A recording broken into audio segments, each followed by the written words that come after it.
That comes down to, you know, how much do we let this other stuff affect us internally, you know, so we can still have those energies. But most people will find that they will have that time of going through that darkness, because you're going to have to understand it and then come out of it again to be able to rise so up. I had, when I went through the last couple of years, that purification, it wasn't so much an existential angst or a cognitive dissonance, or well, it was a cognitive dissonance when I was being bullied because I'm autistic, and then, you know, when you go into a meeting and someone says, they say this to your face, and then they tell a different colleague you're supposed to be doing something else. It was all like madness, like what is going on here?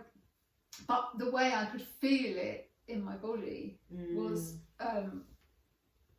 it was quite crazy, and I never because your mind was literally feeling like you were being attacked. The physical body got attacked, and they talk about this in like the quantum and stuff, don't they?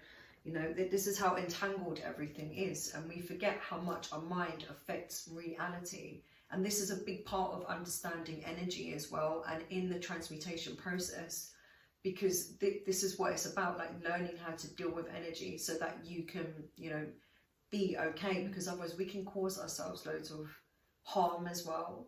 So what it was doing was disconnecting me from source. Disconnecting you from source, but also like actually showing you what you were feeling. So because in your mind you were feeling this attack was real, it was an attack, right? So the body showed you, I'm being attacked physically. I could feel energy coming at me from this, wasn't as if they had a knife. I mean, it was really because some people are so sensitive like that.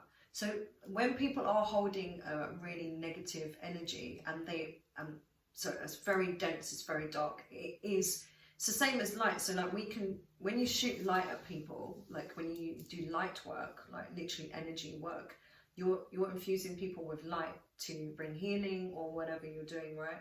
But people can do that with darkness too. And if you're sensitive and you're not shielded, and you're not, you know, standing in that power of yourself as well, then that attack energy can come through, and you're extra sensitive. It chips away. Yeah, absolutely. And then you're kind of. It does. And then after that process, your higher self had to kind of come in and be like, you know, well, what are we doing with this? You know, that's why you have to surrender to it and just be like, well, this is what it is, but now I'm going to come out of it.